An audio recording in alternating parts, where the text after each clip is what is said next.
late nights with my brother, Kool.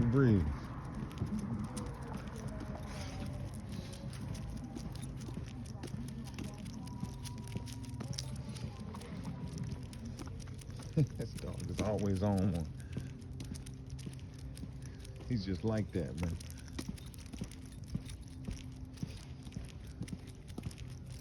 Oh, shit. What they say on Game of Thrones? Winter is coming. It's cold than a motherfucker, man. It got to be about 40 degrees or something. 50 degrees. I don't know. It's cold. I'll tell you that much. It was super cold last night. Or this morning. What was last night? We're not getting in last night. Last night. Super cold last night. Hey, man. Washington, D.C. got some badass bitches up in that motherfucker there. Hey, listen. Man, that wasn't my first time being in D.C. That was my third time.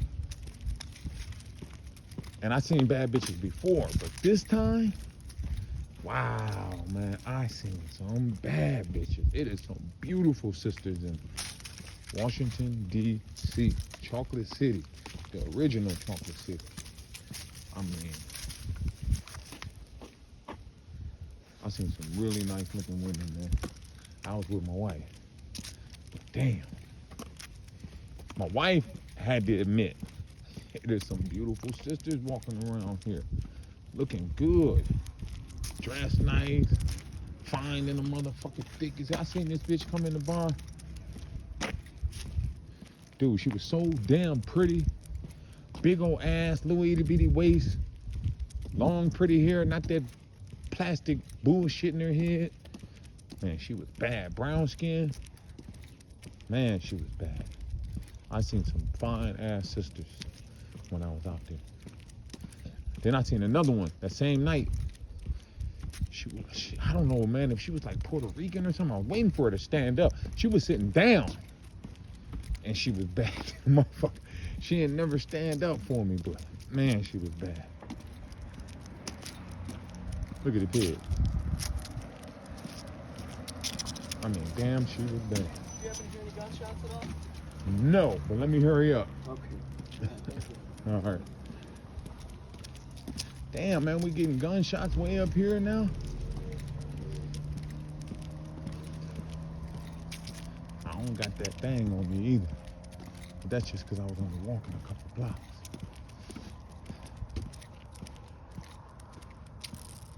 I normally have it on a late night like this.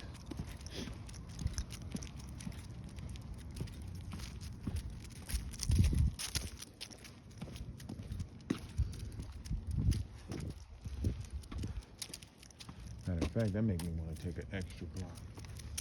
Put the pigs rolling up on me. I don't like that. Ain't no telling. I'm gonna go down here, go an extra block and take the alley. My dad always used to tell me, man, take the alley so you can see the streets. Hey man, my dad was a mess. I didn't have one of them dads that was trying to keep me out of the streets and steer me to do good in school and all that shit. He was out of pocket. I didn't know until I became a dad that my dad was not an ideal dad. You know what I mean? Like, I was crazy about bro. I thought he was the dopest nigga walking the streets. But once I became a dad, I was like, damn, man, my dad didn't do none of this shit for me. But I don't resent him at all. I love him to death. You know what I mean? That's my man. You know, that was like my hero, man. You know, my dad's 5'7". I've seen that brother beat the shit out of him. He beat my cousin, and my cousin's probably about 6'7" or something, 6'8". He tall. He like basketball height. You know what I mean?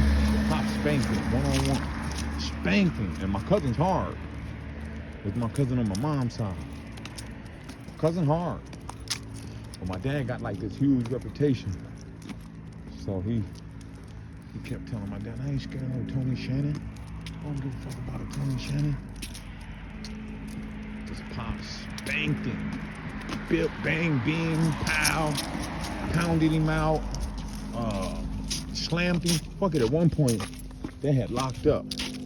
Man, he had my dad off his feet. It looked like he was finna slam my pops. You know, I'm right before a teenager, so I guess you would call that a preteen. You know, I had plans on trying to jump in it or something if he did. But no good, he got my dad on the ear. Somehow, next thing I know, my pop's feet was on the ground. My cousin was in the air. Boom! He was on his head. Then the pop sat on his chest, commenced to pounding him out. So this Mars, he's my cousin, I love him, you know what I mean? But this nigga, he bit my dad. So my dad's like sitting on his chest, so he bites him like in the thigh. My dad had a pair of vice grips in his back pocket. He took them vice grips out of his back pocket. It was blood everywhere. He beat the shit out of my cousin. The pigs came. They took my grandma to jail because my grandma was out there wilding. Now, my grandma is my mom's mom, you know what I mean? But, and my mom and my dad hadn't been together for years. But my dad was over there drinking with my grandma. I think he was trying to creep over there and get him a piece of ass from my dukes or something, you know what I mean? I don't know. But, no disrespect to my mama, you know what I mean? I'm just saying. I'm just being real. So my grandma out there wilding when the pigs come and shit. Fuck it, they nabbed my grandma. Now my grandma yellow than a motherfucker. She probably could pass for white. Well, they thought she was white, and they was white. They told her, this is what she told her. They told her, I don't know, she could have been exaggerated. But they said that, because they took my grandma to jail. My grandma was probably, she wasn't old, because I'm young. My grandma was probably in her 50s at this time or something, I don't know. They took my grandma to jail. When they got her in the car, they told her, when y'all get y'all nigga, you start thinking you're one. Damn, somebody left their Bible on the bus stop. Well, at least that's what my grandma said. You know, she could have been stretching it. I don't know. But that's what she said. They said. My grandma was a little short lady, about 4'10" or something, 4'11". Real super feisty. Real soft and sweet, but at the same token tough as nails. You know what I mean? Hard. My grandma grew up hard. You know, my great grandfather was a George. I don't know if y'all know what a George is, but a George is that motherfucker on the train. Back in the days, if you worked on the train, like a bellhop or whatever the hell they call them, or is a bellhop at a hotel? I don't know. The motherfucker that worked on the train. But they made them, you know, you would have to address yourself as George, no matter what your name was. Hi, my name is George, can I help you? That's what all the black people on the train had to, like, call themselves. So when he passed away, the government came to my great-grandma, took my grandma and my youngest uncle and told her that, you know, you can't afford to raise all these kids. And just, because they had some older siblings. And I don't know if they was already like in the military or whatever, because they had all ended up joining the military. I don't know, you know, what it was, but I know my uncle, my great uncle, my Uncle Leroy, he only joined the military to get out of the, but they put him in like an orphanage or something, some shit like that. You know what I mean? I don't know if they used to get out and be able to come visit or something, because I could remember my grandma's brothers used to always come over and shit. Like, she got like 5 or 6 brothers. And when they came in town, they would always, you know, come to my grandma's crib. My grandma's name is Wanda, but they all call her Bobby. So they would all come to my grandma's house, and I would always hear them telling stories and shit, you know what I mean, about when they was kids and how my grandma used to tell on them and shit, like they were telling a story before her. They said they had a well on the side of their house. So when they went to sneak out, they just have to jump. When they jump out the window, they got to jump over the well. They talked about how one of them fell in the well before getting there. But all right, y'all, I'm back. I'm back at the tilt.